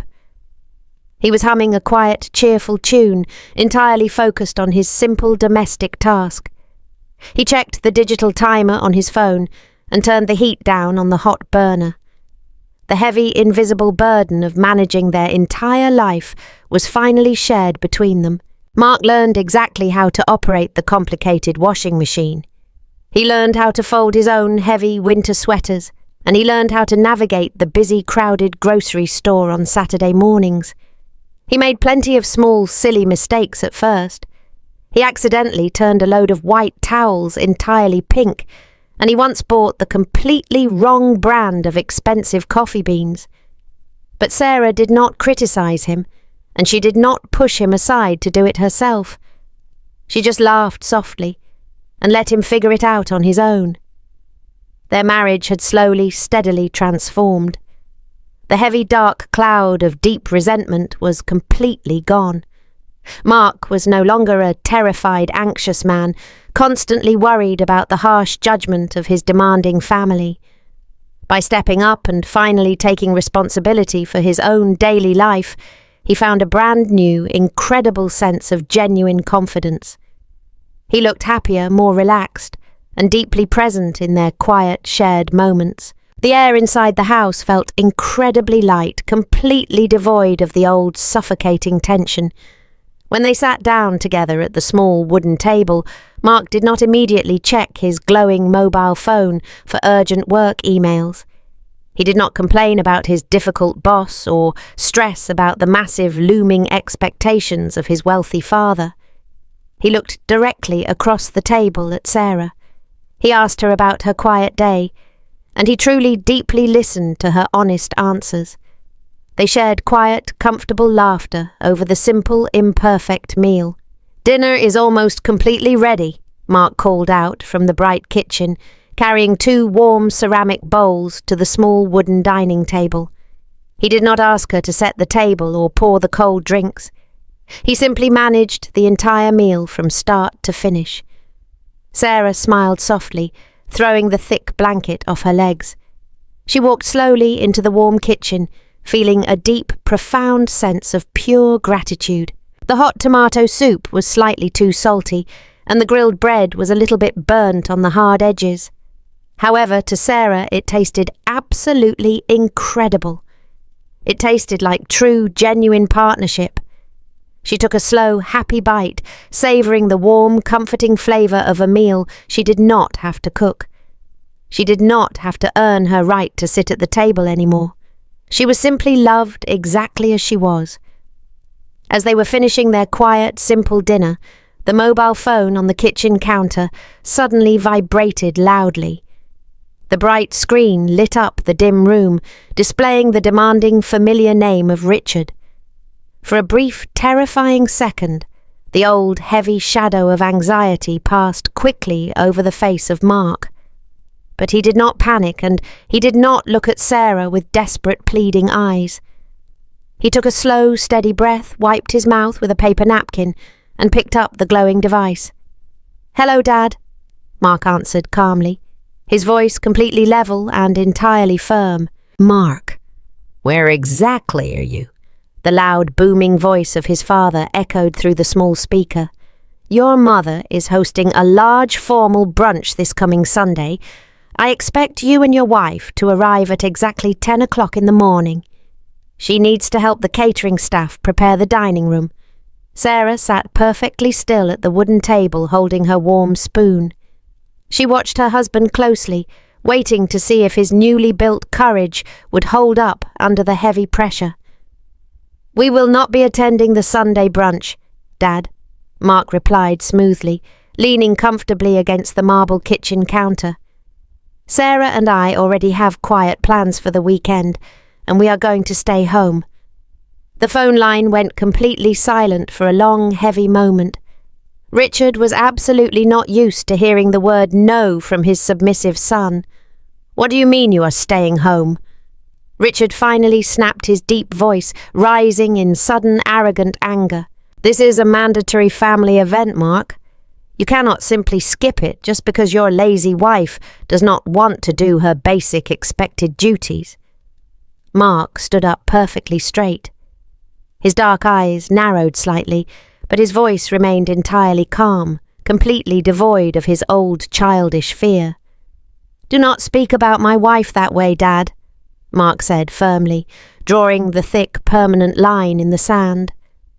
"I told you 6 months ago we are no longer accepting that kind of terrible disrespect in our lives. You are making a massive, foolish mistake," Richard threatened loudly, trying desperately to regain his lost control. "You are choosing a simple, ordinary woman over your own powerful blood. If you do not show up on Sunday, there will be serious, heavy financial consequences, Mark." Mark let out a short, quiet laugh. It was a sound of pure, absolute freedom. "You can keep your massive money, Dad," Mark replied, feeling the heavy, invisible chains completely break. "We do not need your financial control anymore. We are building our own safe, happy life. If you want to be a part of it, you will have to treat Sarah with complete, absolute respect. Until you are ready to do that, please, do not call my phone again." Mark pulled the device away from his ear and pressed the red button ending the hostile conversation completely. He placed the quiet phone face down on the smooth counter. He looked across the small kitchen at Sarah, a massive, proud smile spreading slowly across his handsome face. He had finally done it. He had finally chosen her completely out in the open. The very next morning, the bright golden sun rose slowly over the quiet suburban neighbourhood. Sarah woke up naturally feeling completely rested and deeply peaceful. The heavy, crushing exhaustion that plagued her for 10 long years was entirely gone. She stretched her warm legs under the soft, white blankets, listening to the quiet, comforting sounds of the waking house. Mark was already downstairs in the bright kitchen. She could smell the rich, dark aroma of freshly brewed coffee drifting slowly up the wooden stairs. She pulled on a thick, cosy robe and walked slowly down the hallway. She did not feel a single ounce of dread or heavy anxiety about the long day ahead. She was completely free from the endless, invisible tasks that used to consume her entire existence. She walked into the warm kitchen, finding Mark sitting quietly at the large marble island. He was reading the morning news on his digital tablet, holding a steaming ceramic mug in his left hand. When he heard her soft footsteps, he immediately looked up, offering her a warm, incredibly genuine smile. He stood up slowly, walked over to the coffee maker, and poured her a fresh hot cup. He remembered exactly how she liked it, adding a small splash of cold milk and absolutely no sugar. "Good morning, beautiful," he said softly, handing her the warm, comforting mug. "Good morning," she replied, taking a slow, happy sip. She leaned gently against his side, feeling the solid, strong warmth of his body. He wrapped his long arms securely around her waist, pulling her close. They stood together in the quiet, sunny kitchen, watching the small, colourful birds flying around the green backyard. She thought about the long, painful years she spent trying to win the impossible approval of Richard and Helen. She used to believe that her worth was directly tied to how useful she could be to them. She thought her perfectly cooked roasts and spotless floors were the only things that made her truly valuable. But stepping back and letting the chaotic system completely fail had taught her a massive, life-changing lesson. Her true value was inherent. She did not have to constantly earn her space in the world through endless, exhausting labour. The house was much quieter now, without the constant looming threat of large family gatherings and demanding formal dinners. Some people might look at their smaller, isolated world and think they had lost something incredibly important. But Sarah knew the absolute truth. They had not lost anything of real value. They had simply removed the toxic, heavy poison from their daily lives. By cutting off the cruel, constant judgment, they created a massive, beautiful space for their own love to finally bloom. Sarah looked down at her small, bare hands. They were no longer dry, cracked, and heavily calloused from endless scrubbing. They were soft, completely healed, and entirely rested. She realized in that quiet, beautiful moment that true love was absolutely not about silent sacrifices. It was not about burning yourself completely to the ground just to keep another person warm. True love was found in the small shared efforts. It was found in the dirty dishes washed by willing hands, and in the brave, difficult phone calls made to protect a fragile, healing heart. She had finally found her true, strong voice, and she had finally established her deep, undeniable value. She was no longer an invisible, tireless engine running perfectly in the dark background of a wealthy, demanding family.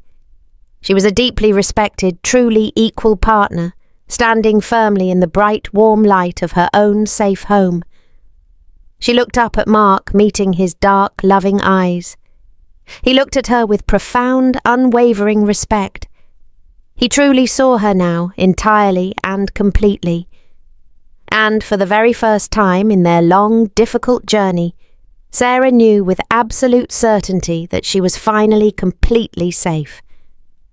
True love is not found in silent sacrifices or enduring disrespect to keep the peace. It is built when partners share the heavy burdens of life together. Setting firm boundaries is an act of love that protects your self-worth and allows a marriage to heal and grow honestly.